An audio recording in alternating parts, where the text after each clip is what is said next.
Our top story this hour is coming in from Japan. President Donald Trump and Japanese Prime Minister Sanae Takaichi signed key agreement on securing supply of rare earth and critical minerals as President Trump hailed Japan as ally of the strongest level of the U.S. Anything I can do to help Japan, we will be there. We are an ally at the strongest level, and it's a great honor to be with you, especially so early in what will be, I think, one of the greatest prime ministers. Takaichi said that she wanted to realize a new golden age of Japan's relations with the U.S. and also lauded Trump's involvement in mediating conflicts, with the White House later saying that she will nominate him for a Nobel Peace Prize. Trump, who met Japan's emperor on Monday, held summit talks and had lunch with Takaichi at the Akasaka Palace before heading to the U.S. naval base in Yokosuka near Tokyo, which is home to aircraft carrier USS George Washington, a symbol of U.S. military power in the region. Now, according to reports, Takaichi will also accompany President Donald Trump. The latter will also hold meet with business leaders later today, and this before traveling to South Korea, where he will meet President Lee Jae-myung. He will also be meeting Chinese President Xi Jinping, expressing optimism over talks with his Chinese counterparts. The U.S. counterpart, President Trump, said that he hopes to seal a trade deal between the world's two biggest economies.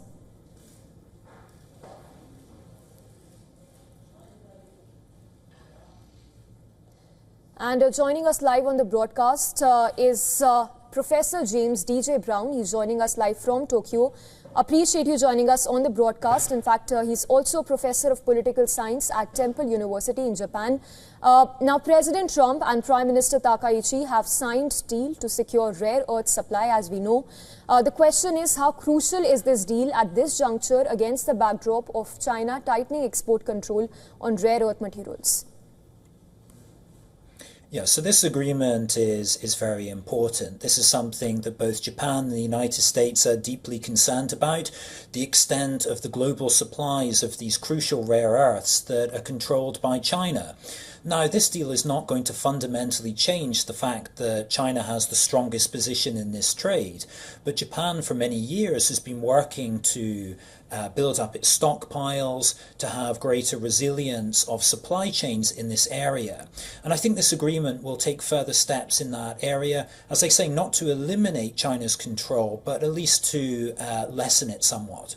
Yes. Mr. Brown, coming back to U.S. Japan ties, the relationship, as we understand, being said by the two leaders, is going to be stronger than ever before. Sanae also termed it as a golden age of U.S. Japan alliance. Are the two economies now ushering in a new era of these ties, both diplomatically and economically? Well, I think that this proclamation of a new golden age in the alliance isn't really representing a change. The relationship has been good for a very long time. The purpose of this proclamation is to try and ensure that it remains this way in the future.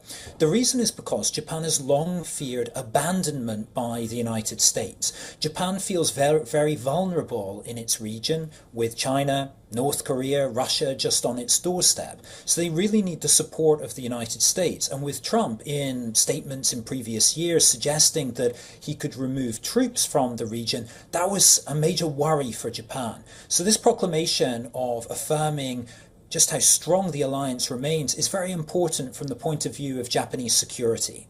Yes, Mr. Brown, last question before we let you go. With President Trump signing the deal with Japan and also critical minerals deal, another one that he's signed with Thailand, does this already give President Donald Trump an upper hand ahead of the talks with Xi Jinping?